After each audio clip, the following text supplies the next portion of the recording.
So ఈరోజు మనం శ్రీమద్ భాగవతం 5వ స్కందంలో 13వ అధ్యాయం చర్చించుకోబోతున్నాము. సో ఈ అధ్యాయంలో 26 శ్లోకాలు ఉన్నాయి. సో ఈ అధ్యాయంలో జడభరతుడు రాజా రఘుగుణకి ఇంకా ఎన్నో విషయాలు నేర్పిస్తారు. సో మనం మంగళాచరణ చేసుకొని మొదలు పెడదాం మొదటి శ్లోకం నుంచి. ఓకే.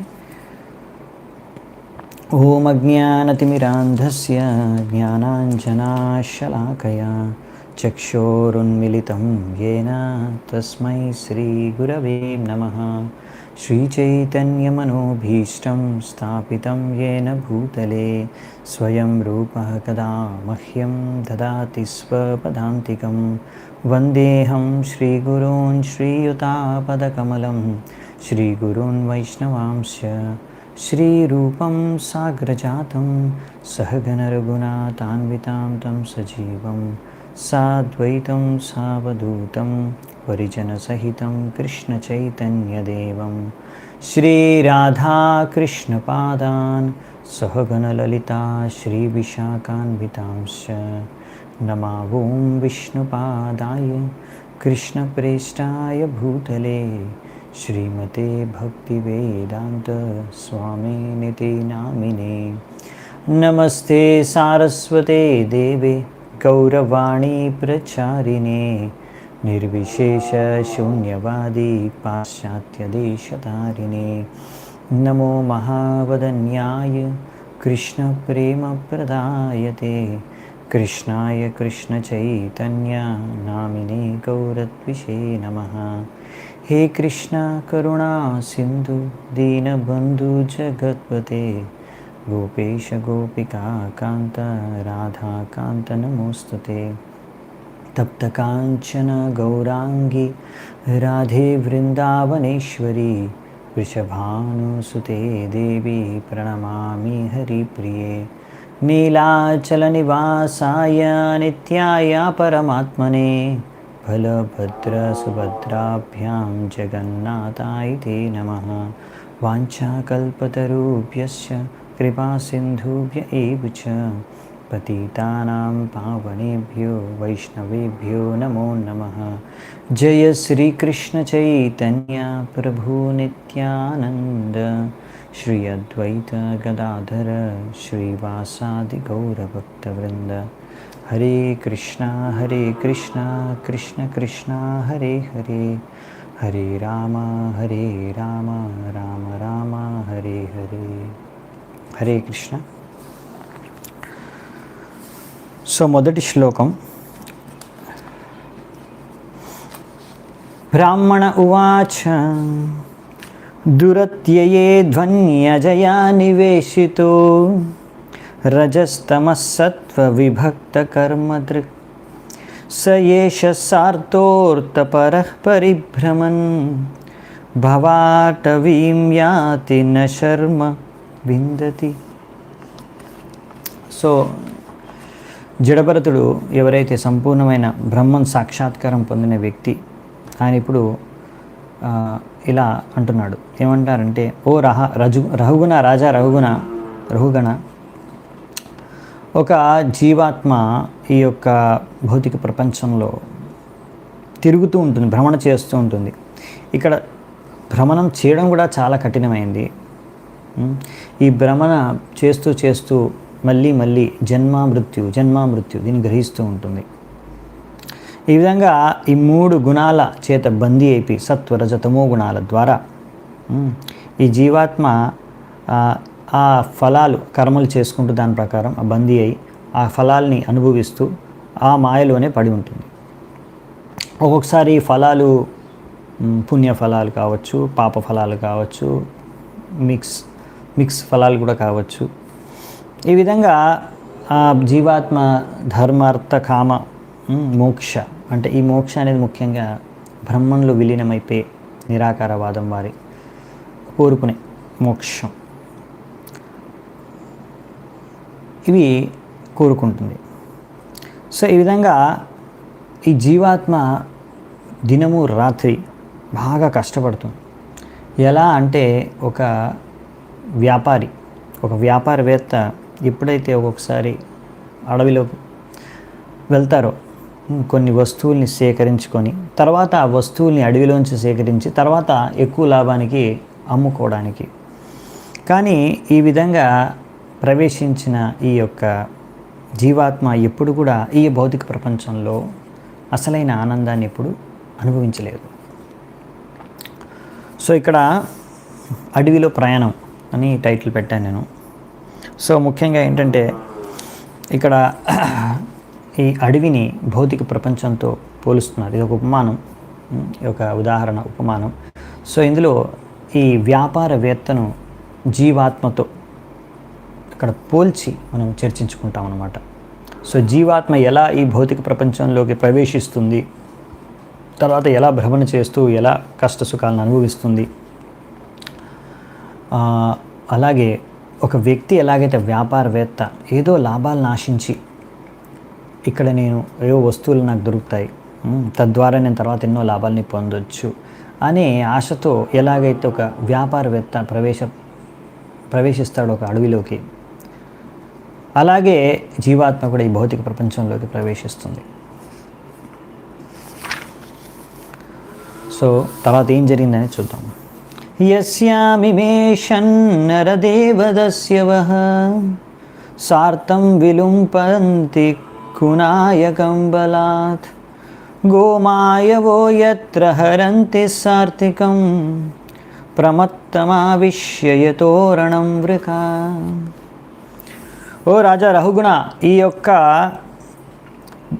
అడవి ఏదైతే భౌతిక ప్రపంచాన్ని ప్రతినిధిస్తుందో ఈ ఉదాహరణలో, ఇందులో ఈ యొక్క అడవి అనే భౌతిక ప్రపంచంలో 6 చాలా శక్తివంతమైన దస్య అంటే డాకు, అంటే బందిపోట్లు, దొంగలు. సో దోచుకునే వాళ్ళు 6 శక్తివంతమైన వాళ్ళు ఉన్నారంట. ఎప్పుడైతే బద్ధ జీవాత్మ ఈ యొక్క అడవిలోకి ప్రవేశిస్తుంది ఏదో లాభం నేను పొందుతాను అని, సో అప్పుడు ఈ 6 ఎవరైతే దొంగలు ఉన్నారో వీరు ఆ ఆత్మని తప్పుదారిని పట్టిస్తారంట. ఈ విధంగా ఆ బద్ధ జీవాత్మ వ్యాపారవేత్త అతనికి తెలీదు ఎలా తన యొక్క ధనాన్ని ఖర్చు పెట్టాలో. సో ఈ దొంగలు ఆ ధనాన్నంతా కూడా ఆ వ్యాపారవేత్త నుంచి దోచుకుంటారు. ఎలా అంటే ఎలాగైతే పులులు, నక్కలు ఇంకా అటువంటి క్రూర మృగాలు అడవిలో ఎప్పుడు దొరికితే ఛాన్స్ అప్పుడు మేకనో జింకనో ఆహారంగా చేసుకుంటూ ఆక్రమణ చేసి, ఎప్పుడైతే అది రక్షించేవాడు ఎవరు లేకపోతే ఆ జింకనో మేకనో, అదేవిధంగా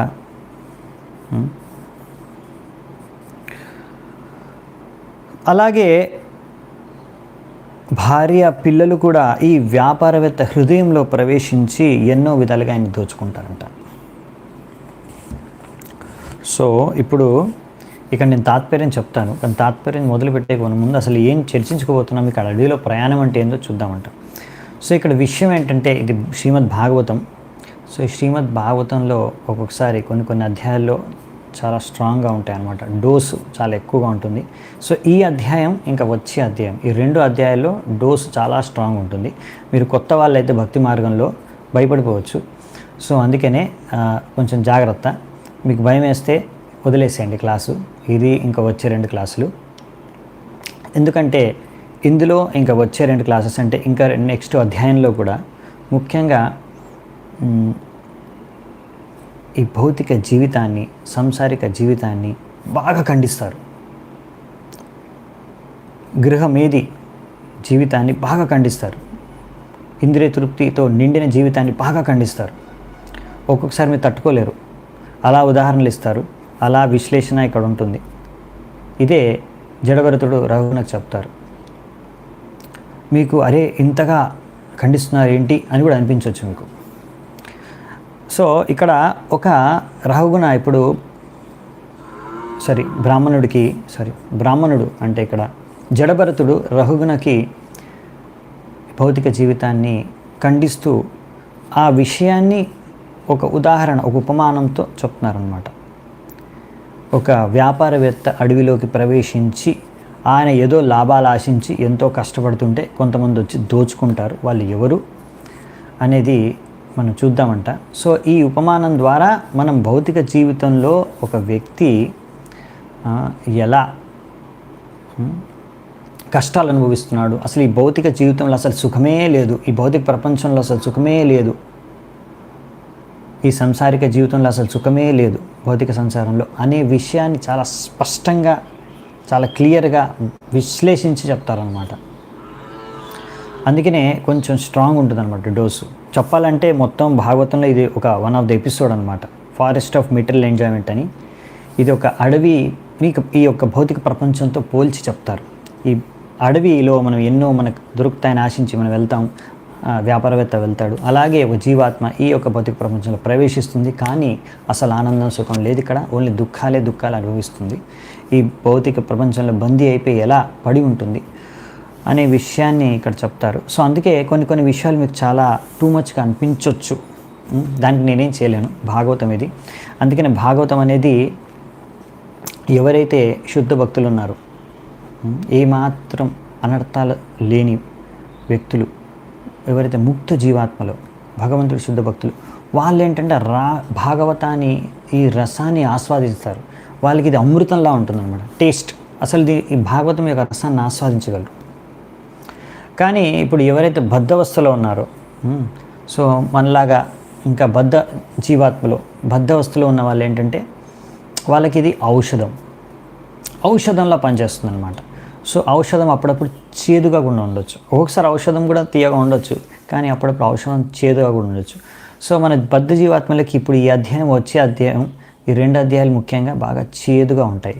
కానీ ఒకవేళ ఇది ఇంటే మనకి ఔషధం తీసుకుంటే మన రోగం ఎలా నయమవుతుందో, అలాగే ఈ భాగవతం అనే గ్రంథాన్ని మనం స్వీకరిస్తే అది మన భవరోగాన్ని నివారిస్తుంది అన్నమాట.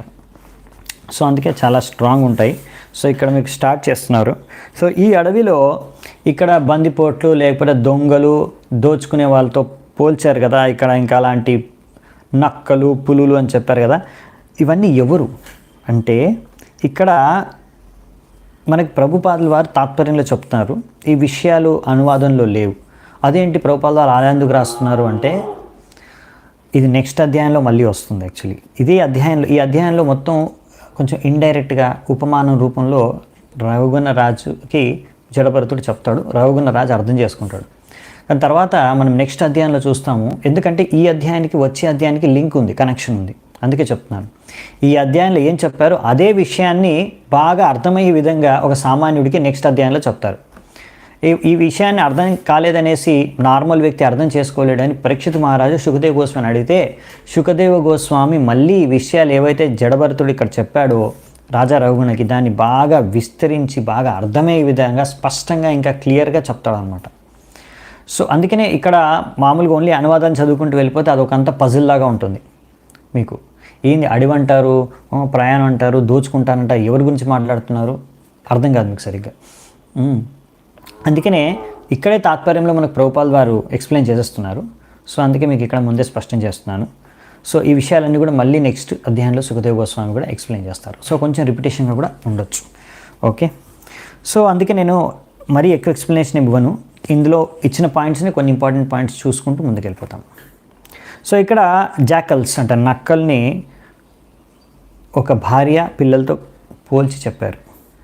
ఇంకో విషయం మీకు స్పష్టం చేస్తాను, ఇక్కడ మనం చర్చించుకునేది ఒక బద్ధ జీవాత్మ అంటే ఎవరైతే భక్తి చేసుకోవట్లేదో, భక్తి చేసుకొని గృహమేది, ఎవరైతే భక్తి చేసుకోవట్లేదో భగవంతుడికి, అభక్తులు, కర్మి, ఎవరైతే 3 గుణాల బద్ధి అయి కర్మకాండ లేకపోతే భౌతిక కర్మలు చేసుకుంటూ భౌతిక జీవితం ఇంద్రియ తృప్తి కోసమే జీవించే గృహమేది, అలాంటి భౌతికవాదుల యొక్క కథ చెప్తున్నారు ఇక్కడ.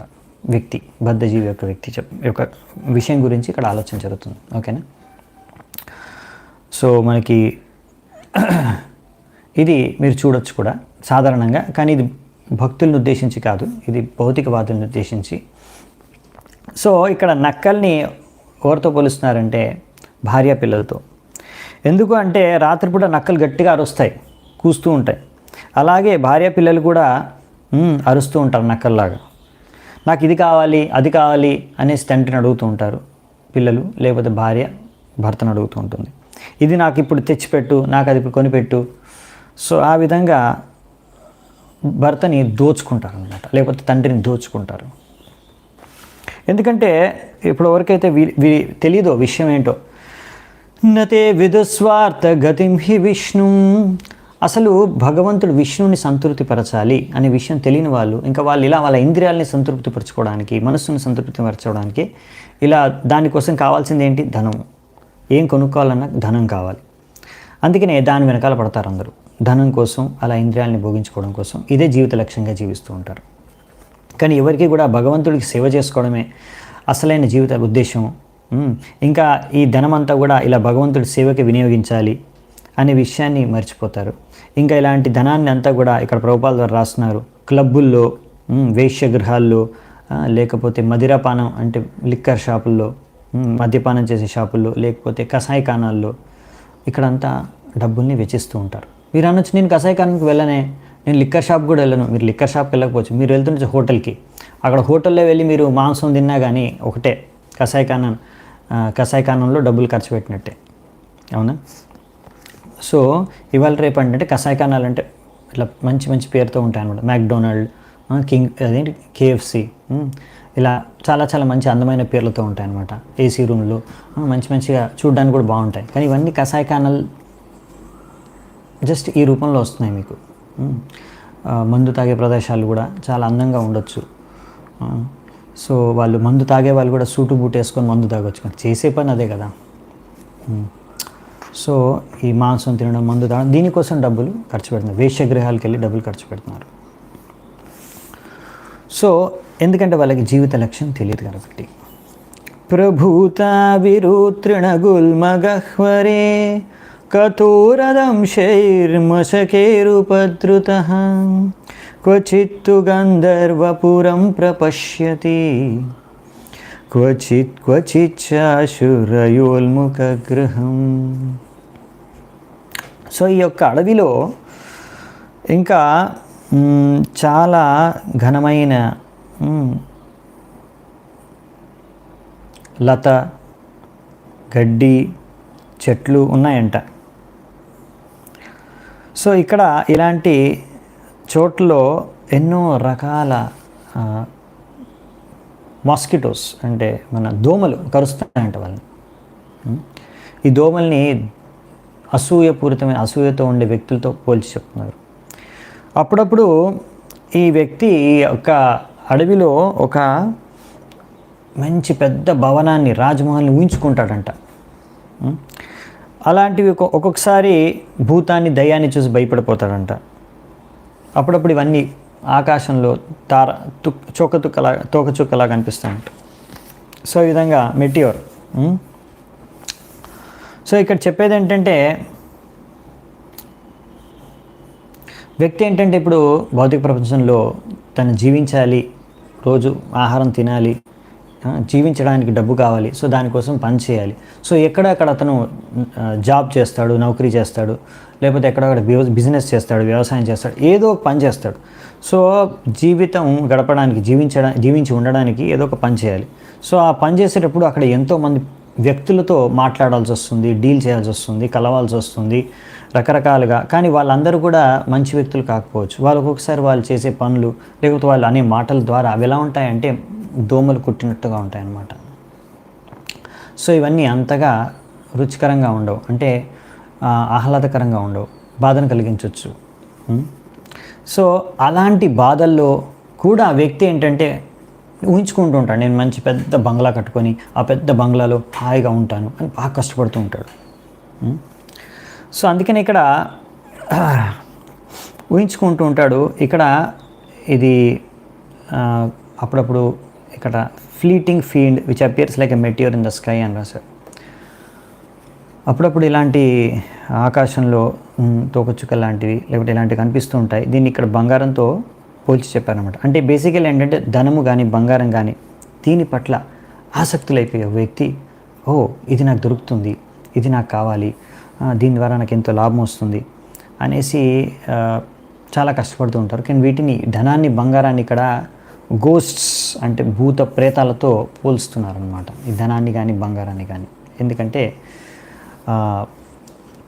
అవి అలా ఆశ చూపిస్తాయి, కానీ అసలైతే అవి ఆనందాన్ని ఇవ్వలేవు. నివాసతోయ ద్రవిణాత్మబుద్ధిస్ తతస్తతో ధావతి భో అతవ్యం క్వచిచ్చ వ్యత్యోతితపం సుధూమ్ర దిశో న జానాతి రజస్వలాక్ష. ఓ రాజా, ఈ యొక్క వ్యాపారవేత్త ఎవరైతే వెళ్తున్నారో అడవిలో, అంటే ఈ భౌతిక ప్రపంచం అనే అడవిలో, అతని బుద్ధి అంతా కూడా ఇల్లు, ధనము, ఇంకా బంధువులు, ఇంకా రకరకాల విషయాల్లో నిమగ్నమైపోయి అలా పరిగెడుతూ ఉంటాడు విజయం సాధించడానికి భౌతికంగా. ఒక్కొక్కసారి ఆయన కళ్ళులో ఈ యొక్క గాలి యొక్క దుమ్ముతో నిండిపోతుంది కళ్ళు. అప్పుడు అతనికి అర్థం కాదు. అంటే ఏంటంటే కళ్ళల్లో దుమ్ము పడిపోవడం అంటే అతనికి కామంతో నిండిపోతాయి కళ్ళు. తద్వారా అతను తన యొక్క భార్య యొక్క సౌందర్యం పట్ల ఎంతగా ఆకట్టుపోతాడంటే ముఖ్యంగా ఆమె పీరియడ్ సమయంలో. సో అతని కళ్ళు అంతా కూడా అంధకారంలో వెళ్ళిపోతాయి. ఇంకా అతను ఏం చేస్తున్నాడు, ఎక్కడికి వెళ్తున్నాడు అనే విషయాన్నే మర్చిపోతాడు. యన్మైతునాది గృహమేది సుఖం హి తుచ్చం. సో ఇక్కడ గృహమేది జీవితంలో, భౌతిక జీవితంలో, సంసారిక జీవితంలో ముఖ్యమైన ఆకర్షణ ఏంటంటే మైథునం. అది ఒక వ్యక్తి తన భార్య ద్వారా చేస్తాడు. అందుకనే ఆ భార్య ఆ వ్యక్తి యొక్క ముఖ్యమైన ఆకర్షణ. సో ఆ భార్యతో మైథునం చేయడం కోసం అనేసి ఆ వ్యక్తి ఎంతో పరిశ్రమిస్తూ ఉంటాడు పొద్దున రాత్రి. సో ఎందుకంటే ఆయనకు దొరికే సుఖం అదొక్కటే, మైథున సుఖం. సో అందుకనే వ్యక్తి బాగా కష్టపడతాడు. ఎందుకంటే ఈ సుఖం లేకపోతే వ్యక్తి కష్టపడు.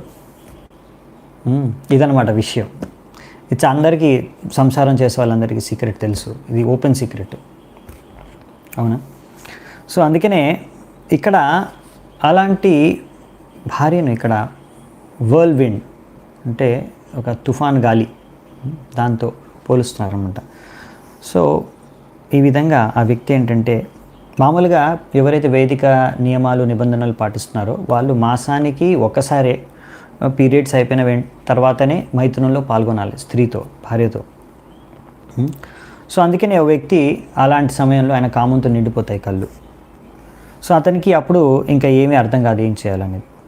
కానీ అతను తెలుసుకోవాలి, అంత 4 దిక్కులు, దేవతలు అందరూ కూడా వారిని, ప్రతి ఒక్కరిని అబ్జర్వ్ చేస్తున్నారు. హృదయంలో పరమాత్మ కూడా మిమ్మల్ని చూస్తూ ఉన్నాడు, మీరేం చేస్తున్నారనే విషయాన్ని. సో తద్వారా మీరు చేసుకునే కార్యాలు, కర్మల ద్వారా మీకు నెక్స్ట్ వచ్చే శరీరం లభిస్తుంది. సో దైవం అనేది చూస్తుందన్నమాట. కానీ ఇప్పుడు ఆ వ్యక్తికి అవన్నీ ఏం తెలీదు. అతను తన కర్మ కార్యాలు చేసుకుంటూ వెళ్ళిపోతున్నాడు. అదృశ్య జిల్లీస్వన కర్ణశూల ఉలూక వాగ్భిర్వ్యతితాంతరాత్మ అపుణ్యవృక్షాన్ శ్రయతే క్షుదార్దితో మరీచితో యన్యభిధావతి క్వచిత్.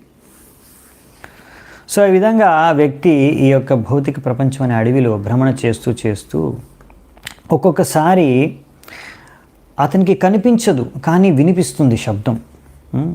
క్రికెట్ అనే ఒక రకమైన పురుగులు అన్నమాట.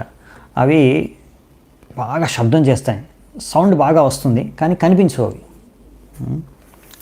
అంటే కనిపించవంటే అక్కడ ఎక్కడో ఉంటాయి, అవి గ్రీన్ కలర్లో ఉంటాయి, గడ్డిలో కూడా మిక్స్ అయి ఉంటాయి, మీరు అవి చూడగానే కనిపించవు, కానీ అటు సౌండ్ మాత్రం బాగా వినిపిస్తుంది. అది ఒక్కొక్కసారి బాగా వినడానికి అంతగా బాగుండదు, ఇరిటేషన్, డిస్టర్బెన్స్గా ఉంటుంది. సో ఈ విధంగా అప్పుడప్పుడు మీకు ఇలాంటి బాధలు కూడా, అంటే వ్యక్తికి అలాంటి బాధలు కలుగుతాయి. ఒక్కొక్కసారి ఔల్ అంటే గుడ్లగూబల యొక్క శబ్దాల ద్వారా కూడా ఒక వ్యక్తి యొక్క హృదయం కంపించిపోతుందంట. అవి ఏంటంటే బేసికల్లీ శత్రువులు చేసే కఠోరమైన వాక్యాలు.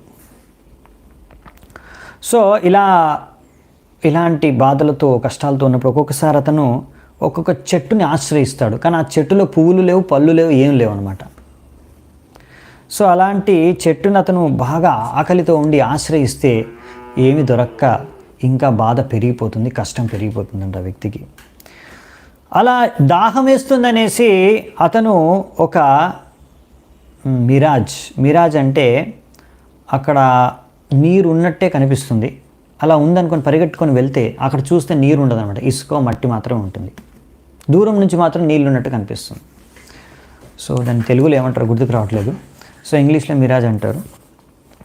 సో బేసికలీ భాగవతంలో ఇక్కడ ఏం చెప్తున్నారంటే తాత్పర్యంలో ప్రభుపాల ద్వారా రాస్తున్నారు. అందుకనే ఈ భాగవతం అనేది పరమో నిర్మత్సరాణం సదాం.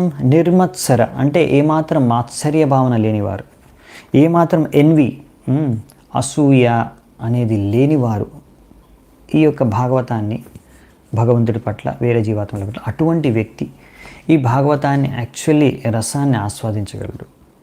కానీ ఇప్పుడు ఈ యొక్క భౌతిక ప్రపంచంలో ఎండమావి, thank you Vijayalakshmi Mataji. So ఎండమావి అంటారు మిరాజ్ని. సో ఎండమావి దగ్గరికి వెళ్తాడు నీళ్ళు దాహం వేస్తుందని, కానీ అక్కడ ఏముండదు నీళ్ళు. సో ఆ విధంగా ఇంకా బాధ పెరిగిపోతుంది అనమాట. సో ఇక్కడ చెప్పేది ఏంటంటే ఇక్కడ భౌతిక పర్వంలో చాలామంది ఇలా అసూయతో కూడుకొని ఉంటారు. మీ పట్ల మిమ్మల్ని చూసి వాళ్ళు సహించలేరు. మీ ప్రోగ్రెస్ కానీ, మీ సక్సెస్, మీ విజయం కానీ, మీ ఆనందాన్ని చూసి వాళ్ళు తట్టుకోలేరు అనమాట. బయటికి నవ్వుతూ కనిపించినా లోపల మాత్రం అబ్బా వీడు ఎంత ఆనందంగా ఉన్నాడు, అమ్మ వీడు ఎంత కొనుక్కున్నాడు, వీడి దగ్గర ఎంత ధనం ఉంది అని లోపల ఏడుస్తూ ఉంటారనమాట అసూయతో. సో ఇలాంటి వాళ్ళతోనే ఇక్కడ భౌతిక ప్రపంచం అంతా కూడా నిండి ఉంది, ఇలాంటి వ్యక్తులతో. సో ఈ యొక్క అంతేకాకుండా ఒక్కొక్కసారి మనము మన దగ్గర వాళ్ళు అనుకుంటాం, వాళ్ళతోనే మనం తిరుగుతున్నాము ఉంటున్నాము, బంధువులే అనుకోండి, ఫ్రెండ్స్ అనుకోండి, అలాంటి వాళ్ళు కూడా అప్పుడప్పుడు మీ గురించి వ్యతిరేకంగానో బ్యాక్ బైటింగ్ అంటారు, మీ వెనకాల నెగిటివ్గా కామెంట్స్ చేయడం, మీ గురించి నెగిటివ్గా మాట్లాడడం అనేది చేస్తూ ఉంటారు. దీన్ని ఈ క్రికెట్ అనే ఒక రకమైన ప్రాణి, కీటకం, సో అది చేసే శబ్దం వంటిదంట. వినడానికి అంతగా బాగుండదు, కానీ ఇలాంటి మీకు మీకు తెలుస్తాయి, ఇలా మాట్లాడుకుంటున్నారు నా గురించి వెనకాల ఎవరో అని. సో ఈ విధంగా ఒక్కొక్కసారి ఒక వ్యక్తి భక్తి మార్గంలోకి వచ్చినప్పుడు కూడా, కృష్ణ భావనామృతంలోకి వచ్చినప్పుడు కూడా, మీరు కృష్ణ భక్తి స్టార్ట్ చేశారనుకోండి, జపం చేయడం, ఇస్కాన్కి రావడం, భక్తులతో సాంగత్యం చేయడం. కొంతమంది ఉంటారు మీ బంధువులు, మీ పరివారం వాళ్ళు కూడా కావచ్చు, మీ ఫ్రెండ్స్ కావచ్చు, మిత్రులు కావచ్చు, మీ సన్నిహితులే తట్టుకోలేకపోతారు. తట్టుకోలేక అనుచితమైన శబ్దాలు, అనుచితమైన వాక్యాలు, మీకు నచ్చనివి ఎన్నో మీరు వినాల్సి వస్తుంది వాళ్ళ ద్వారా. ఈ యొక్క భౌతిక ప్రపంచమే ఇటువంటి వ్యక్తులతో నిర్మించబడి ఉంది. అందుకని ప్రభుపాల్ వారు చాలాసార్లు అంటారు, this metal world is not for a gentlemen. ఒక మంచి వ్యక్తికి ఉండవలసిన ప్రదేశం కాదు ఇది, భక్తులు ఉండవలసిన, డివోటీ ఉండవలసిన ప్రదేశం కాదు ఇది యాక్చువల్లీ. సో ఈ విధంగా అనమాట. ఒక్కొక్కసారి ఇలా ఒక వ్యక్తి ఎంతో బాధ అనుభవించి, ఒక్కొక్కసారి అతను పాపాత్ముల దగ్గరికి వెళ్తాడు సహాయం కోరి. నేను చాలా కష్టాల్లో ఉన్నాను, బాధలో ఉన్నాను అనేసి వెళ్ళేది ఎక్కడికి? పాపాత్ముడి దగ్గరికి. కానీ ఆ పాపాత్ముడు, ఆ పాపి వ్యక్తి, ఆ దుర్మార్గుడికి అసలు బుద్ధే లేదు, సరైన బుద్ధి. సో వాడు ఏం హెల్ప్ చేస్తాడు? వాడు మీకు ఏం హెల్ప్ చేయలేడు వ్యక్తికి. సో అప్పుడు ఆ జీవాత్మ ఇంకా ఎక్కువగా నిరుత్సాహంతో, నిరాశపడి, ఇంకా ఇలా నిరాశతో, నిరుత్సాహంతో, బాధలో ఇలా ఒక పాపాత్ముడి దగ్గరికి వెళ్ళడం, లేకపోతే ఇలా సరైన వ్యక్తుల దగ్గరికి వెళ్ళి ఆశ్రయాన్ని గ్రహించడం, ప్రయత్నించడం, తప్పుడు వ్యక్తుల దగ్గరికి వెళ్ళడం, దీన్నే ఇక్కడ ఎండమావి దగ్గరికి వెళ్ళి నీరు తాగడానికి వెళ్ళడానికి ప్రయత్నించడం వంటిది. అక్కడ నీరు దొరకవు. అలాగే ఇటువంటి పాపాత్ములు మీకు ఏమాత్రం సహాయం, ఏమాత్రం ఆశ్రయం కల్పించలేరు, మీకు ఏమాత్రం మార్గదర్శనం చేయలేరు. సో అందుకనే ఆ వ్యక్తి, ఆ జీవాత్మ, బద్ధాత్మ ఇంకా ఎక్కువ కష్టాలు అనిపిస్తుంది. అయ్యో నేను ఈ ఫ్రెండ్ దగ్గరికి వెళ్ళాను, వీడు ఏదో నాకు హెల్ప్ చేస్తాడని, వాడు కూడా నన్ను దోచుకున్నాడు, వాడు కూడా నన్ను మోసం చేశాడు అనేసి ఇంకా ఏడుస్తూ ఉంటారు, బాధపడుతూ ఉంటారు. సో అందుకనే జాగ్రత్తగా ఉండాలన్నమాట. ముఖ్యంగా భక్తులు ఎప్పుడు కూడా ఎంత కష్టం వచ్చినా కానీ వెళ్ళి భౌతికవాదులు కర్మిల దగ్గరికి వెళ్ళి, పాపాత్ముల దగ్గరికి వెళ్ళి, ఎవరైతే భక్తి చేసుకోరో అభక్తుల దగ్గరికి వెళ్ళి ఎప్పుడు కూడా మీ బాధలు చెప్పుకోకూడదు. మీరు అలా బాధలు చెప్పుకున్నారంటే మీ జీవితం నాశనం అయిపోతుంది. బయట వాళ్ళు ఎలాగో నాశనం అయిపోయింది, భక్తి మార్గంలో రాలేదంటే వాళ్ళ జీవితం నాశనం అయిపోయినట్టు ఆల్రెడీ. కానీ భక్తి మార్గంలో వచ్చినాక కూడా ఇలాంటి తప్పు చేయకూడదు. దాని గురించి కూడా తర్వాత వస్తుంది, మనం చర్చించుకుందాం. క్వచిద్ విత్తోయా సరితోభియాతి పరస్పరం చాలశతే నిరందః ఆసాద్య దావం క్వచిదగ్నితప్తో నిర్విద్యతే క్వచయక్షైర్హృతాశు. సో ఒక్కొక్కసారి ఈ బద్ధ జీవాత్మ షాలో రివర్ అంటే అది నీరు చాలా తక్కువగా ఉందట, ఎక్కువ లేవు అక్కడ నీళ్ళు, అందులో దూకేస్తుంది అనమాట. లేకపోతే సరైన తినడానికి తిండి లేక, ఆహారం లేక ఒక్కొక్కసారి వెళ్ళేసి అడుక్కుంటాడు వ్యక్తి, అయ్యా నాకు దానం చేయి అని భిక్షం అడుక్కుంటాడు. కానీ కొంతమంది వ్యక్తులు భిక్షం ఇవ్వరు, అవునా? కొంతమందికి అలా దానం చేసే అలవాటు లేదు, సో వాళ్ళు దానం చేయరు. సో ఈ విధంగా ఆ వ్యక్తి రకరకాలుగా కష్టాలు అనుభవిస్తుంటాడు సంసారంలో. అప్పుడప్పుడు దీని సంసారాన్ని ఫారెస్ట్ ఫైర్, సంసార ధావ నలలీధలోక, సో ఒక ఫారెస్ట్ ఫైర్, అడవి మంటలతో పోలుస్తారనమాట. ఆ అడవి మంటల యొక్క హీట్, వేడిని తట్టుకోలేక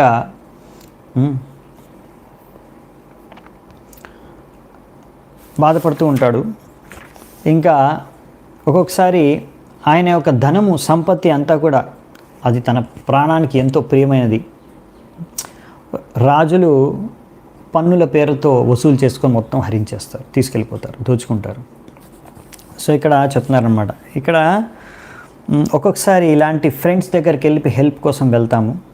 అది ఎలాంటిదంటే నీరు లేని నదిలో దూకితే ఏమవుతుంది, మీ బొక్కలు విరుగుతాయి అంతే, అవునా? అంటే మీ కాళ్ళు చేతులు విరిగిపోతాయి. మీరు నదిలో దూకారు, ఆ నదిలో నీరు లేవనుకోండి, కింద పడితే బొక్కలు విరుగుతాయి. సో అలా అన్నమాట. సో ఇక్కడ ఏంటంటే ఒక్కొక్కసారి కొంతమంది ఫ్రెండ్స్ దగ్గరికి వెళ్తారు హెల్ప్ కోసం అని, కానీ వాడు ఇచ్చేవాడు కాదు, హెల్ప్ చేసేవాడు కాదు. అప్పుడే మీకు అర్థమవుతుంది వాడు ఎటువంటి ఫ్రెండ్ అని. సో ఆ విధంగా ఒక్కొక్కసారి ఒక్కొక్క వ్యక్తి ఇలా సంసార దావన లిల్లులు, ఇక్కడ మీరు ఎంతో ధనాన్ని సంపాదించారు, కానీ గవర్నమెంట్ ట్యాక్స్ పేరుతో ఎంతో పర్సంటేజ్ మొత్తం ధనమంతా దోచుకుంటుంది. సో ఇలా ట్యాక్సుల పేర్లతో గవర్నమెంట్ ఏజెంట్స్ మీ ధనాన్ని ఎంత ప్రయత్నించినా మీరు దాచుకోలేరు, వాళ్ళు దోచుకొని వెళ్ళిపోతారు. సో ఈ విధంగా మనకి ఇక్కడ చెప్తున్నారన్నమాట.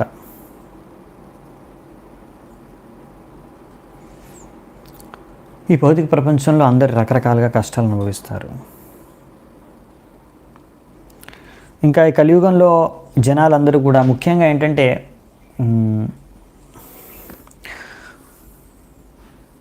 కలౌ శూద్ర సంభవాత్,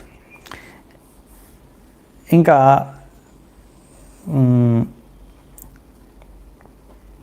ఈ శూద్రులు ఏంటంటే ముఖ్యంగా వేరే వారి మీద ఆధారపడి జీవిస్తారు. ఇది అంత హై లైఫ్ కాదు భౌతికంగా కూడా, కానీ వీరు ఎందుకంటే వాళ్ళకి సామర్థ్యం లేదు సొంతంగా ఎలాగైతే జీవించడానికి, డబ్బులు సంపాదించుకోవడానికి, ఎలాగైతే బ్రాహ్మణుల క్షత్రియులు ఇంకా లేకపోతే వాళ్ళేమి ఇంకోరి మీద ఆధారపడి బతకరు. కానీ శూద్రులు ముఖ్యంగా వాళ్ళు ఇంకోరి మీద ఆధారపడి ఇంకొకరి సేవ చేసుకుంటే, ముగ్గురికి బ్రాహ్మణునికి కానీ, క్షత్రియుడు కానీ, లేకపోతే వైశ్యుడికి కానీ వాళ్ళకి శాలరీ ఏదో డబ్బు ఇస్తారు. ఆ విధంగా వాళ్ళు జీవన వ్యాపనం చేస్తూ ఉంటారు.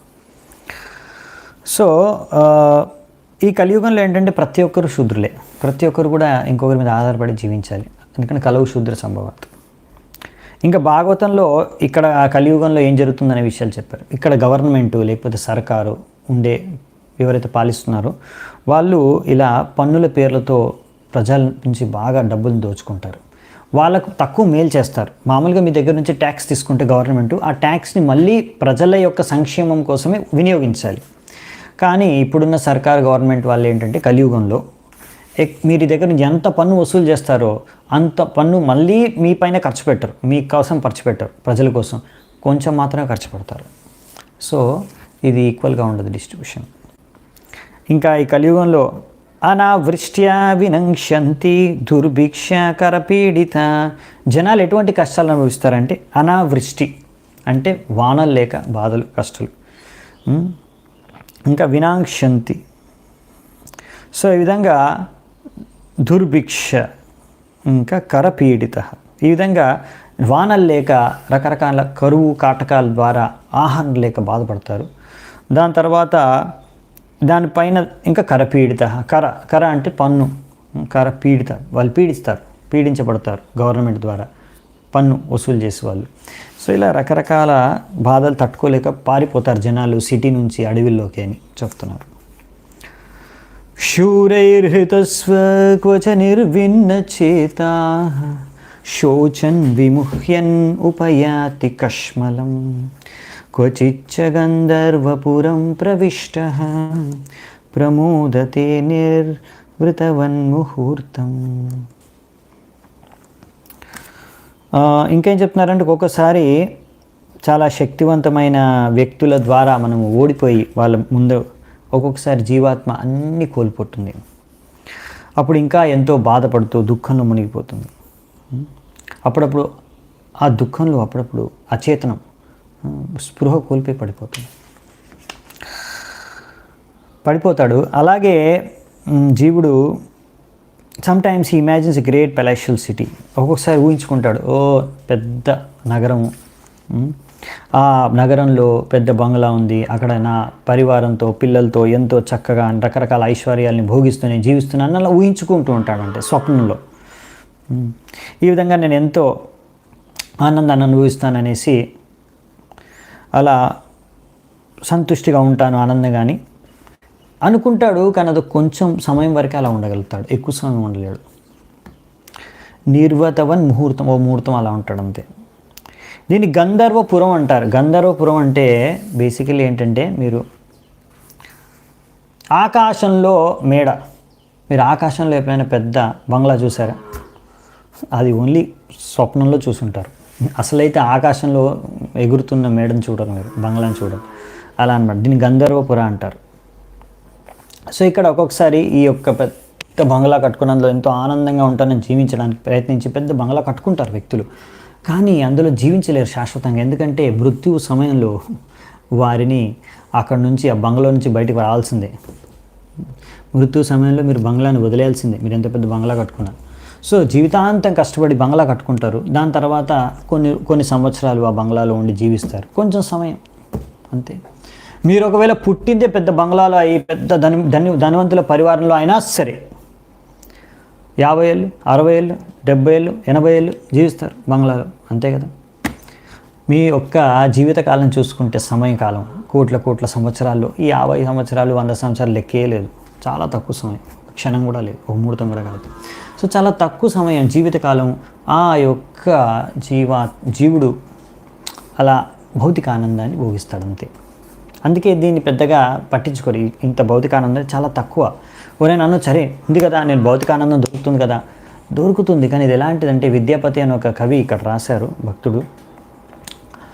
ఎడారిలో ఒక చుక్క నీటి వంటిది. మీకు ఎడారిలో మీరు వెళ్తున్నారు, మీకు చాలా దాహం వేస్తుంది, ఒక్క చుక్క నీరు దొరికింది మీకు అంతే. మంచిదేనా?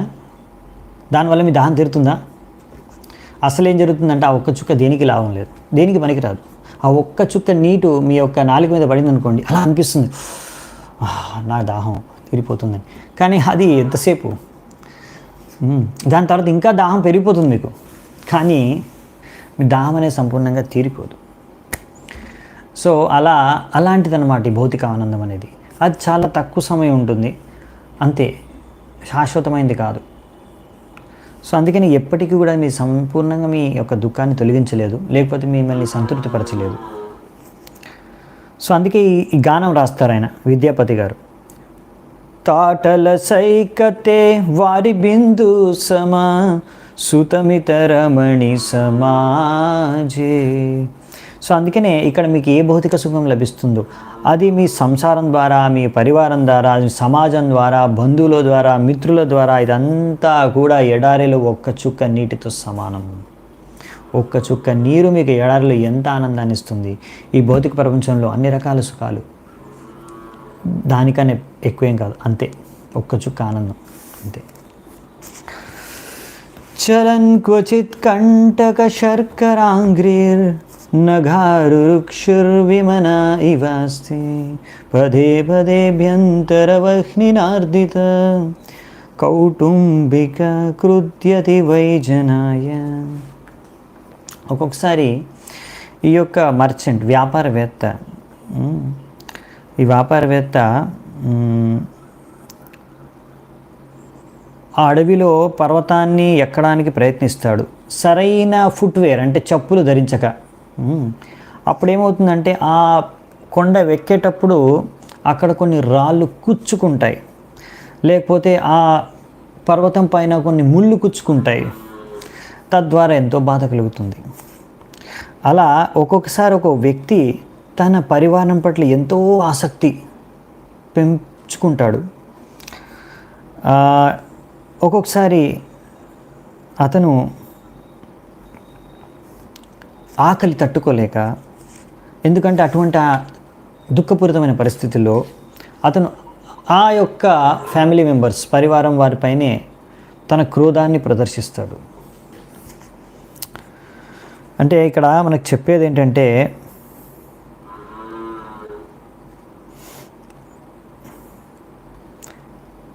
ఒక పరివారాన్ని పెద్ద పర్వతంతో పోలుస్తున్నారన్నమాట. సో ఈ విధంగా పరివారంలో సుఖం అనేది 99% of population is unhappy in family life.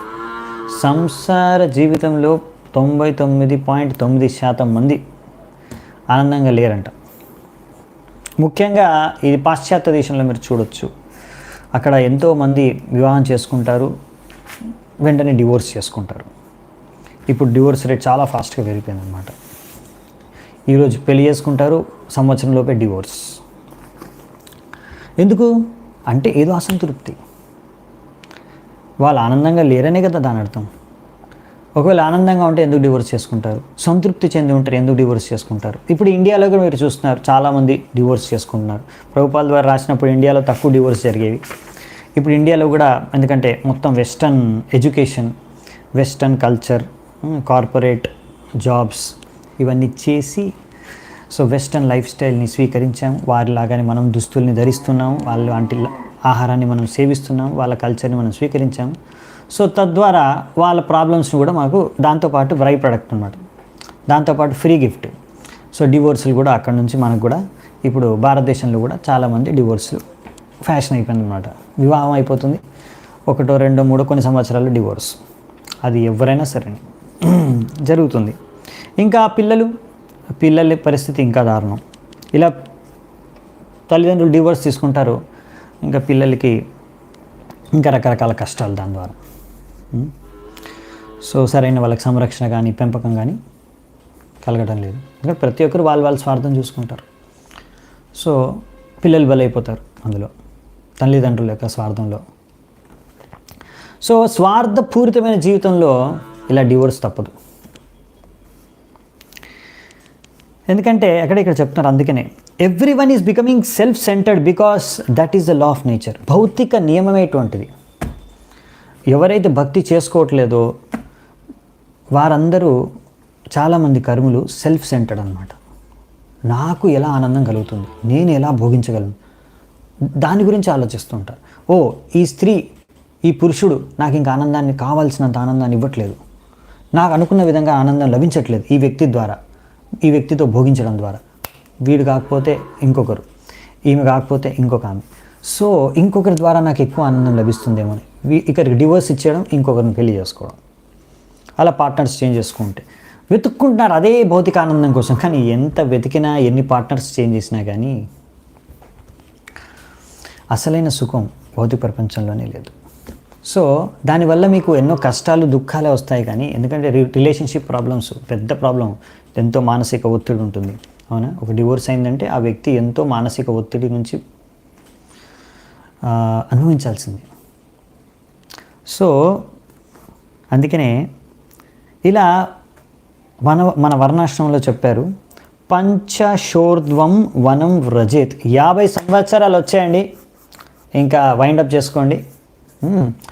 వనానికి వెళ్ళండి, ఇంకా ఫ్యామిలీ లైఫ్ని కొంచెం టైట్ చేసుకోండి, ఇంకా రిలేషన్స్ని కట్ చేసుకోండి, ఇంకా సంపూర్ణంగా వనానికి వెళ్ళి భగవంతుడికి భక్తి చేసుకోండి. సో ప్రహ్లాద్ మహారాజు అందుకే అన్నారు, తత్సాధు మన్యే సురవర్య దేహినాం సదా సముద్విగ్నధియామ సద్గ్రహాత్ హిత్వాత్మపాతం గృహమందకూపం వనం గతో యద్ధరిమాశ్రయేత. ఏం చెప్తున్నారు ప్రహ్లాద్ మహారాజు? ఆయన ఏమంటున్నారంటే, ఎవరు చెప్తున్నారు తెలుసా? ఇది హిరణ్యకశిపుడికి, తన తండ్రికే చెప్తున్నారు. ఈ అసద్గ్రహాన్ని స్వీకరించావు, ఇది గృహం అందకూపం, ఇది సరే అసలైన ఇల్లు కాదు మంది, ఇది అందకూపము. అందకూపం అంటే బ్లైండ్ వెల్. దీంట్లో ఒక్కసారి లోపలికి వెళ్తే అంతే సంగతులు. సో దీని నుంచి బయటపడు, వెళ్ళు వనానికి వెళ్ళి హరిని ఆశ్రయించు, హరిమాశ్రయేత. ప్రహ్లాద్ మహారాజు హిరణ్యకశిపుడికి చెప్తాడు. హిరణ్యకృష్ణుడు అడిగినప్పుడు, ఏం నేర్చుకున్నాను నాన్న నువ్వు గురుకుల్లో అంటే, ఇదే నేను నేర్చుకున్నాను నాన్న, నువ్వు ఇక్కడ ఉండడం కాదు, ఇలా ఉండి భోగించడం కాదు, ఈ అసద్గృహము ఇది అందకూపం వంటిది, దీన్ని వదిలి త్యాగం చేసి వనానికి వెళ్ళి హరిని ఆశ్రయించు. సో అందుకనే మరి ఇప్పుడు ఇలా వనాన్ని వెళ్ళే ఉద్దేశం ఏంటంటే, హరిని ఆశ్రయించడానికి వనానికి వెళ్ళే ఉద్దేశం. సో అంటే బృందావనం అటువంటి వనాలకి వెళ్ళాలి. బృందావనంకి వెళ్ళి అక్కడ మీకు భగవంతుడు కృష్ణుడు మేము ఆశ్రయించి భక్తి చేసుకోవచ్చు. అందుకనే ప్రభుపాల్ ద్వారా అంటున్నారు, మేము ఇక్కడ కృష్ణ బలరాం మందిరాన్ని నిర్మిస్తున్నాము, మీరందరూ ఇక్కడ వచ్చి బృందావనానికి కృష్ణ బలరాం మందిర్లో ఉండొచ్చు. అందుకే ఈ ISKCON, international society for Krishna consciousness, Krishna భావనామృత సంఘం మందిరాల్ని స్థాపించేది, సెంటర్లను స్థాపించేది ఉద్దేశం ఏంటి? ఇది ఒక సొసైటీ, సంఘం. ఇక్కడ ఇలా ఎవరైతే భక్తి చేసుకోవాలి సంపూర్ణంగా జీవితంలో అనుకునేవారు ఇక్కడికి వచ్చి నివసించవచ్చు. అందరినీ మేము ఆహ్వానిస్తున్నాం, రండి. ఇప్పుడు ప్రభుపాల్ ద్వారా రాస్తున్నారు, తాత్పర్యంలో రాస్తున్నారు ఇక్కడ. సో ఈ విధంగా మీరందరూ రావచ్చు. మీరు అనుకోవచ్చు, అందుకనే ప్రభుపాల్ ద్వారా అంట, అందరూ రండి, మీరు ఈ ఆధ్యాత్మిక జీవితాన్ని ఆస్వాదించండి, ఇక్కడ ఉన్న అసలైన ఆనందాన్ని అనుభవించండి. సో ఇక్కడ ఉన్న అసలైన జీవితం, అసలైన ఆనందం బయట లేదు. ఆధ్యాత్మిక ప్రపంచంలో ఇంకా ప్రభుపాల్ ద్వారా అన్నారు, మా ఇస్కాన్ మందిరాలన్నీ కూడా ఆ ఆధ్యాత్మిక ప్రపంచానికి అభిన్నం. సో మీరు ఆధ్యాత్మిక జీవితం యొక్క అసలైన ఆనందాన్ని అనుభవించాలనుకుంటే మీరు భగవంతుడి ఆశ్రయానికి, భగవంతుడు ఉండే ఈ మందిరానికి రావచ్చు. అంటే ఇలా మీ బాధ్యతల్ని ముగించుకొని సంపూర్ణంగా భగవంతుడి సేవకి మీరు జీవితాన్ని అంకితం చేయండి. లేదంటే బై ఫోర్స్ ఇలా డివోర్స్ రూపంలో ఎలాగో విడిపోవాలి. అలా డివోర్స్ తీసుకొని విడిపోవడంలో ఎంతో బాధ, అంత బాధలు అనుభవించి, అన్ని కష్టాలు అనుభవించి డివోర్సులు తీసుకొని బలవంతంగా విడిపోయే కన్నా మీరే ఇక్కడ ఏం చెప్తున్నారంటే, అలా ఫ్యామిలీ నుంచి డివోర్స్ ద్వారా వెళ్ళిపోతే ఎంతో బాధ కలుగుతుంది, ఫోర్స్డ్ సపరేషన్. దానివల్ల ఎవ్వరు సుఖంగా ఉండలేరు. అందుకనే మనకు వైదిక్ సిస్టంలో ఏం చెప్పారంటే, వైదిక పద్ధతిలో మన సభ్యత ఏంటంటే, ఓకే టైం అయిపోయింది, ఇప్పుడు 50 ఏళ్ళు అయిపోయింది, ఇప్పుడు వైండప్ చేసుకోవాలి, ఇంకా సంపూర్ణంగా వనానికి. ఇప్పుడు మన ఈ కాలంలో కలియుగంలో ప్రభుపాల్ ద్వారా అంటారు, మీరు వనం వెళ్ళాల్సిన అవసరం లేదు, ఇస్కాన్ మందిరానికి వచ్చేయచ్చు. ఇస్కాన్ మందిరంలో వచ్చేసి అక్కడే మీరు భగవంతుడికి సేవ చేసుకొని జీవితాంతం గడిపేయచ్చు. సో తద్వారా మీ జీవితాన్ని సార్థకం చేసుకోవచ్చు. అందుకే ఇస్కాన్ మందిరాల్ని మేము నిర్మించామని చెప్తున్నారు. క్వచిన్ నిఘీర్ణో జఘరాహిన జనో నా వైతి కించిత్ విపినే పవిత్రః దష్టస్మశేతే క్వచ దండశూకైర్ అందోందకూపే పతితస్తమిశ్రే. సో ఇక్కడ బద్ధ జీవాత్మ ఈ యొక్క భౌతిక ప్రపంచంలో ఒక్కొక్కసారి ఈ అడవి, భౌతిక ప్రపంచాన్ని అడవితో పోలుస్తున్నారు, ఈ అడవి భౌతిక ప్రపంచంలో ఒక్కొక్కసారి పైథాన్ అనే ఒక కొండ చిలువ అంటారు కదా, పైథాన్ ఒక్కొక్కసారి మింగేస్తుంది అడవిలో కొండ చిలువ. లేకపోతే ఆ కొండ చిలువ మిమ్మల్ని మొత్తం పిండేస్తున్నప్పుడు మొత్తం ముక్కలు చేసేస్తుంది. ఆ విధంగా ఒక్కొక్కసారి వ్యక్తి ఆ అడవిలో చచ్చిపోయే పరిస్థితిలోకి వచ్చేస్తాడు, లేకపోతే చేతనంతా స్పృహ కోల్పోయి పడిపోతాడు. ఆ సమయంలో ఒక్కొక్కసారి రకరకమైన విషపూరితమైన సర్పాలు కాటేస్తూ ఉంటాయి.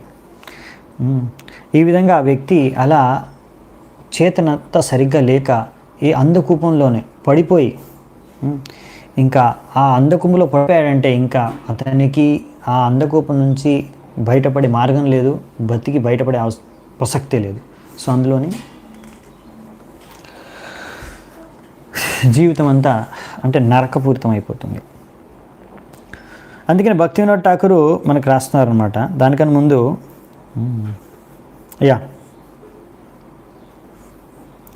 అంటే ఇలా అచేతనంగా ఉండడం అంటే మాయ ఒడిలో సంపూర్ణంగా నిద్రించిపోవడం.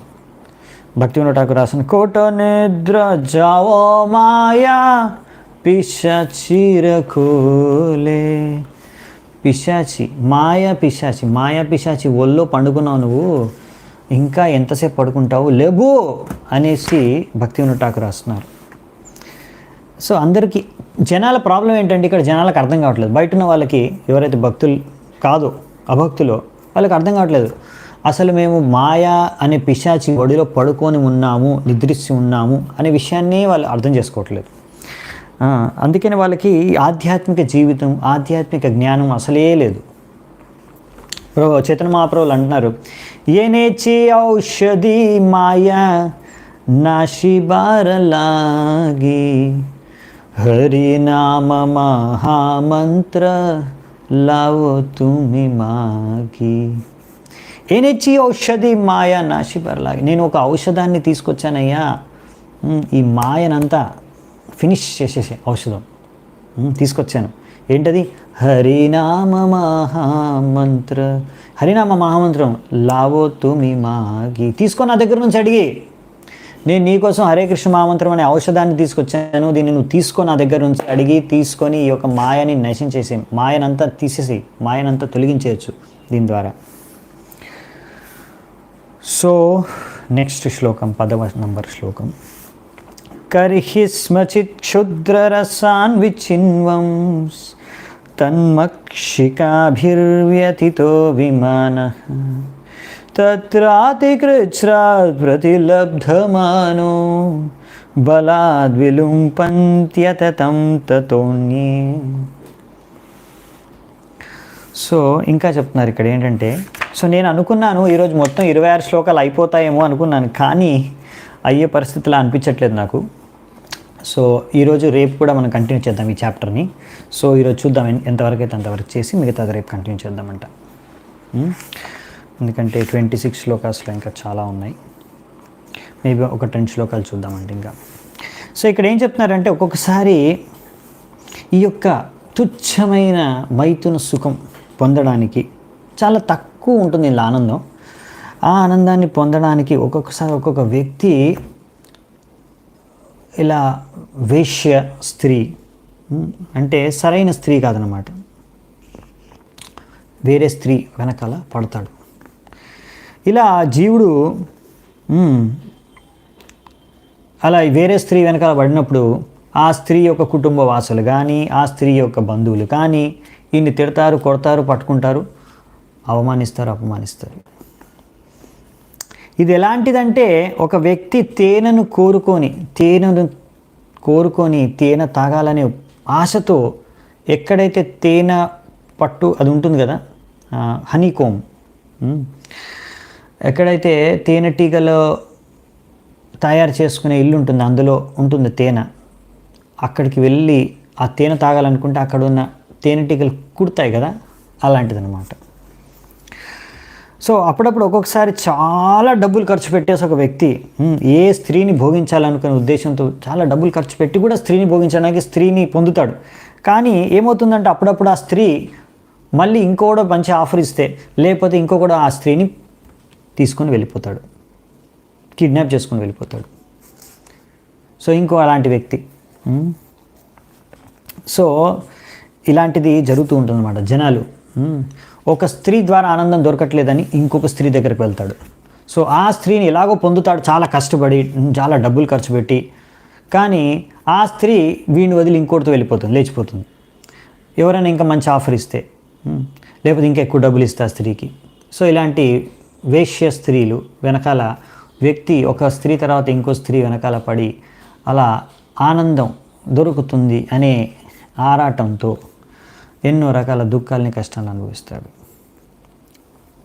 సో ఇలాంటిది ఈ భౌతిక ప్రపంచంలో అనంతకాలం నుంచి నడుస్తూనే ఉంది. ఇది కొత్త విషయం కాదు.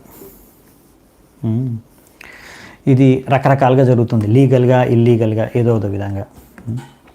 అందుకని కృష్ణ భావనామృత సంఘంలో మన 4 నియమాల్లో ఒక నియమం ఉంది ఇంపార్టెంట్. ఏంటంటే అది అవైద్య స్త్రీ సంఘం. అందుకనే ఒకరి భార్యతో తప్ప ఇంకా ఎవరితోనూ కూడా మైథునంలో పాల్గొనకూడదు. సో ఒక భార్య అయితే తన భర్తతో తప్ప ఇంకా ఏ వ్యక్తితో కూడా మైథునంలో పాల్గొనకూడదు. ఇది అవైద్య స్త్రీ సంఘం. ఇలిసిట్ సెక్స్ అనేది ఒక నియమము అందరూ పాటించాలి, ఇస్కాన్లో ఉన్నవాళ్ళు, అంతర్జాతీయ కృష్ణ భావనామృతంలో ఉన్న భక్తులందరికీ. సో తద్వారా ఈ రకరకాల కష్టాలు ఏవైతే ఉత్పన్నమవుతున్నాయో అవన్నిటి నుంచి కూడా మనకి ముక్తి లభిస్తుంది. అంతేనా? ఎందుకంటే ఇలా మీ భార్యను వదిలేసి ఇంకోరు భార్యను కిడ్నాప్ చేసుకుని వెళ్ళడం, దీనివల్ల సమాజంలో చాలా అల్లకల్లోలం, పరివారంలో అనేక రకమైన ప్రాబ్లమ్స్ సృష్టించబడతాయి. సో ఇవన్నీ తగ్గిపోతాయి అన్నమాట. అదే ఇక్కడ చెప్తున్నారు. క్వచిచ్చ సీతాతపవాత వర్ష ప్రతిక్రియాం కర్తుమనీష ఆస్తి క్వచిన్మితో విపణన్యచ్చ కించిత్ విద్వేషమృచ్ఛత్యుత విత్తశాత్యాత్. ఒక్కొక్కసారి జీవాత్మ రకరకాల భౌతిక సమస్యలు, అంటే ఎక్కువగా చలి, లేకపోతే అతిగా వేడి, అతిగా గాలి, లేకపోతే అతిగా వాన, ఇవన్నిటిని ఎలా అధిగమించాలి అని ప్రయత్నం చేస్తూ ఎప్పుడైతే సరిగ్గా చేయలేకపోతాడు జీవుడు, అప్పుడు దుఃఖానికి లోనవుతాడు. అప్పుడప్పుడు ఒక వ్యక్తి ఇలా అతను వ్యవసాయం లేకపోతే వ్యాపారం చేస్తున్నాడు, ఆ వ్యాపారంలో ఎవరో ఒకరు ఆయన్ని మోసం చేస్తారు. తద్వారా ఆ మోసం చేయడం ద్వారా ఒకరినొకరు మోసం చేసుకోవడం వల్ల ఒకరికొకరు శత్రువులుగా మారిపోతారు. ఈరోజు ఇద్దరు కలిసి బిజినెస్ చేస్తున్నారు, వాళ్ళిద్దరు ఎవడో ఒకరిని మోసం చేశాడు అనుకోండి, వాళ్ళిద్దరు శత్రువులుగా మారిపోతారు. ఈ భౌతిక ప్రపంచంలో ఇలాగే శత్రుత్వం పెరిగిపోతూ ఉంటుంది, ఒకరినొకరు మోసగించుకుంటూ ఉంటారు. ఇదే భౌతిక ప్రపంచం. స్వాగతం ఈ భౌతిక ప్రపంచానికి. సో అందుకనే ఈ భౌతిక ప్రపంచంలో ఈ సమస్య నుంచి బయటపడడానికి కృష్ణ భావనామృత సంఘం ఇస్కాన్, అంతర్జాతీయ కృష్ణ భావనామృతం సంఘం ఇస్కాన్, ఈ కృష్ణ కాన్షియస్నెస్ మూమెంట్, ఈ సంస్థను, ఈ సంఘాన్ని ఎందుకు క్రియేట్ చేశారంటే ఇటువంటి యొక్క శత్రుత్వ, ద్వేష భావనతో కూడుకున్న వ్యక్తుల నుంచి ముక్తి లభించి, ఇక్కడ అందరూ కూడా భక్తులు, సాధువులు, సత్సంగం, ఇక్కడ వాళ్ళందరూ కూడా అలాంటి ద్వేషం, అసూయ, అటువంటి మోసం లేని వాతావరణాన్ని సృష్టించడానికి ఇది మా యొక్క ప్రయత్నం. సో అదే ఇక్కడ ప్రభుపాద ద్వారా రాస్తున్నారు. అటువంటి మంచి వాతావరణం, వైకుంఠ వాతావరణాన్ని నెలకొల్పాలన్నదే ఇస్కాన్ మందిరాల యొక్క లక్ష్యం. సో అందరూ అందుకనే ఈ యొక్క కృష్ణ భావనామృతంలో రావాలి, కృష్ణ భావనామృతం అయి ఉండాలి. తద్వారా ఈ ఒక మంచి సంఘాన్ని మనమే క్రియేట్ చేయాలి. దానికి మనం సరైన భక్తులుగా మారి, సరైన భక్తిని అనుసరించి, భక్తుల సాంగత్యంలో సరిగ్గా వ్యవహరించి, అప్పుడు ఒక మంచి ఆదర్శపూరితమైన ఒక సమాజాన్ని, సంఘాన్ని, కృష్ణ భావనామృత సంఘాన్ని సృష్టించే బాధ్యత ఎవరిదంటే మీది, మాది, నాది, మీది, ఎవరో కాదు. చాలామంది కామెంట్ బాగా చేస్తారు, ఇస్కాన్లో కూడా ఇది ఉంది, మందిరంలో కూడా ఇలా ఉన్నాయి. ఎవరు మందిరంలో? మీరే. మందిరం అంటే గొడవలు కాదు, మీరే. మీరు ఎలా ఉన్నారో మందిరం అలా ఉంటుంది. మందిరం ఎలా ఉండాలనుకుంటున్నారో మీరు అలా ఉండాలి, బాగుండాలి. మందిరంలో వాతావరణం అంటే మీరు బాగా వ్యవహరించాలి, మీరు బాగా ఉండాలి. సో మీరు బాగా సేవ చేయాలి, మీరు బాగా భక్తి చేయాలి, మీరు బాగా సాధన చేయాలి, మీరు బాగా భజన కీర్తన చేయాలి. సో మీరు భగవంతుని బాగా ఆరాధించాలి. సో అప్పుడు అందరూ అలా అనుకుంటే, అందరూ అలా చేస్తే, సరైన వైష్ణవ ఆచరణ, సరైన పద్ధతి అందరూ అనుసరిస్తే, అప్పుడు మనం ఎలా అనుకుంటున్నామో అలాంటి వాతావరణాన్ని మనం సృష్టించాలి. ఎవడో సృష్టిస్తే నేను అప్పుడు వెళ్తాను చేతులు ఊపుకుంటూ కాదు, మీరు వెళ్ళాలి. మీరే ఒక మంచి ఉదాహరణను ప్రస్తుతం చేయాలి. ఎవరో చేస్తారని కాదు, మీరే చేయాలి. అదే ఇక్కడ ప్రభుపాద వారు కోరుకునేది. సో ప్రతి ఒక్కరు కృష్ణ భావనామృతంలోకి వచ్చేస్తారు, బయట ఉన్న వాళ్ళని కోరుకోలేము మనం. కానీ ఎవరికి వీలైతే వాళ్ళు, ఎంత వీలైతే వాళ్ళు మనము భక్తి, ఎవరైతే ఆల్రెడీ భక్తి మార్గానికి వచ్చేసారో వాళ్ళు సరైన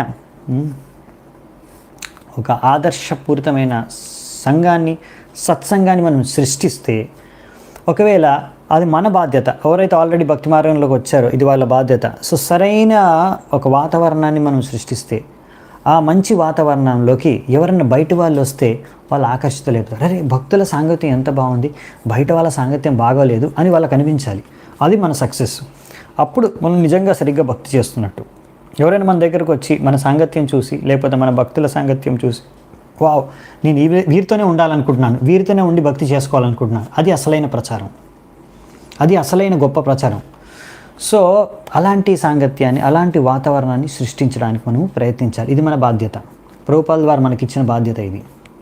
అందుకని ప్రభుపాదుల వారు అన్నారు, మీరు నిజంగా నన్ను ప్రేమిస్తే, మీరు నిజంగా నన్ను సంతృప్తిపరచాలనుకుంటే, మీరు ఎంత చక్కగా ఐకమత్యంగా ఒకరితో ఒకరు, ఒక భక్తుడితో ఒకరు సహకరించుకొని భక్తి చేసుకుంటారో అంత బాగా నన్ను ప్రసన్నులు చేస్తారని చెప్పారు.